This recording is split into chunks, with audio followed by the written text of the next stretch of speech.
नमस्कार। आज हम एंजेल चाकमा केस के बारे में बात करने वाले हैं।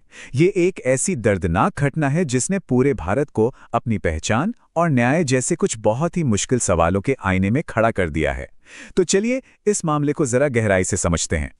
इस पूरी कहानी का जो दर्द है वो एंजल के इन आखिरी शब्दों में छिपा है। ये सिर्फ शब्द नहीं है, ये एक चीख है, एक ऐसा सवाल है जो आज भी गूंज रहा है। तो सबसे पहले कहानी को शुरू से समझते हैं। एंजेल चाकमा थे कौन और उनके साथ आखिर हुआ क्या था? ये सिर्फ एक क्राइम रिपोर्ट नहीं, बल्कि एक जीती जागती जिंदगी की कहानी है जो अधूरी रह गई। एंजेल 24 साल का एक नौजवान था। त्रिपुरा से हजारों किलोमीटर दूर देहरादून आया था अपने सपने पूरे करने, MBA करने। वो एक छात्र था, एक बेटा था और सबसे जरूरी वो एक भारतीय था। 9 दिसंबर को बस एक छोटी सी बात नस्ली फप्तियों का विरोध करने पर एक क्रूर हमले में बदल गई। एंजल ने 16 दिन अस्पताल में जिंदगी के लिए जंग लड़ी, लेकिन 25 दिसंबर को वो ये लड़ाई हार गए। अब सवाल ये उठता है कि ये हमला करने वाले लोग आखिर थे कौन? क्या कोई नफरती गैंग था? नहीं। और सच कहूं तो यही बात इस मामले को और भी ज्यादा डरावना बना देती है। जरा इन चेहरों को देखिए, इनकी प्रोफाइल वाकई में परेशान करने वाली है। यज्ञराज, जो खुद नेपाल से है, वो अंजील को विदेशी कह रहा है। और सूरज खांवस, वो खुद मणिपुर का होकर मोमो और चिंकी जैसे शब्द इस्तेमाल कर रहा है। इससे पता चलता है कि ये जहर हमारे समाज में कितना गहरा और कितना उलझा हुआ है। इतनी बड़ी घटना के बाद जाहिर है सरकार पर भी दबाव था। तो देखते हैं कि आधिकारिक तौर पर क्या प्रतिक्रिया आई और कौन से कदम उठाए गए। सरकार की तरफ से एक बहुत ही कड़ा संदेश आया। केंद्रीय मंत्री किरेन रिजिजू ने इस हमले की निंदा की और साफ कहा कि भारतीय समाज में नस्लवाद की कोई जगह नहीं है। ये राष्ट्रीय एकता पर जोर देने वाला एक अहम बयान था।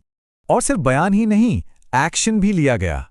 उत्तराखंड सरकार ने जो मुख्य आरोपी था यज्ञराज अवस्थी, उस पर 50,000 रुपए के इनाम का ऐलान कर दिया। तो कुल मिलाकर देखें तो सरकार ने तेजी दिखाई, गिरफ्तारियां हुईं, मुख्यमंत्रियों ने फास्ट ट्रैक ट्रायल का भरोसा दिया और राष्ट्रीय स्तर पर नेताओं ने कहा कि ऐसी हरकतें बर्दाश्त नहीं की जाएंगी। सब कुछ ये दिखाने की कोशिश थी कि इस अपराध को बहुत गंभीरता से लिया जा रहा है। लेकिन कहानी का हमेशा एक दूसरा पहलू भी होता है। सरकारी कार्रवाई अपनी जगह थी, पर बहुत से लोगों ने इस पूरे मामले को संभालने के तरीके पर गंभीर सवाल भी उठाए।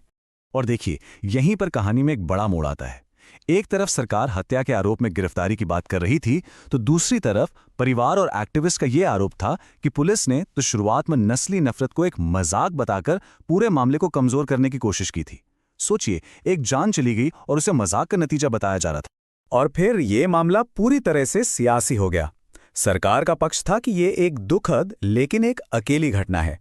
वहीं विपक्ष, जैसे कि कांग्रेस नेता राहुल गांधी, ने इसे एक बड़े पैटर्न का हिस्सा बताया और कहा कि देश में नफरत को सामान्य कर दिया गया है। इस केस ने सिर्फ अंजल के लिए न्याय की मांग नहीं की, बल्कि सिस्टम में बड़े बदलावों की मांग को भी जन्म दिया। लोगों ने कहा कि हमें एक सख्त एंटी रेसिज्म कानून चाहिए, पुलिस की ट्रेनिंग की जरूरत है, और NSO जैसे संगठनों ने तो ऐसे मामलों में मौत की सजा तक की मांग कर डाली। तो चलिए अब इस एक घटना से थोड़ा पीछे हटते हैं और बड़ी तस्वीर को समझने की कोशिश करते हैं, क्योंकि सच तो यह है कि एंजल का मामला भारत के एक बहुत पुराने और गहरे जख्म की बस एक झलक है। यह समझना बहुत जरूरी है कि पूर्वोत्तर के लोगों के खिलाफ भेदभाव कोई नई समस्या नहीं है। ये किसी एक सरकार की देन नहीं है। इसकी जड़ें बहुत गहरी हैं, कॉलोनियल समय से चली आ रही हैं, मीडिया के बनाए स्टीरियोटाइप से जुड़ी हैं और हमारी अपनी अज्ञानता का नतीजा है। और ये सिर्फ कोई हवाई बात नहीं है, आंकड़े भी यही कहानी कहते हैं। उत्तराखंड में जहां ये हमला हुआ, वहां स्थानीय NGO के मुताबिक पिछले कुछ सालों में पूर्वोत्तर के लोगों पर नस्ली हमलों में 30% की बढ़ोतरी देखी गई है। 30%! ये एक बहुत बड़ा और चिंताजनक नंबर है। तो आखिर में हम सब इस एक सवाल पर आकर रुक जाते हैं। अंजेल को इंसाफ दिलाने के लिए उसके कातिलों को सजा देना तो जरूरी है, बिल्कुल जरूरी है, लेकिन इस देश को इंसाफ कैसे मिलेगा? उस जहरीली सोच का क्या होगा जिसने उन कातिलों के हाथ में हथियार थमा दिए थे? इसका जवाब हम सबको मिलकर खोजना होगा।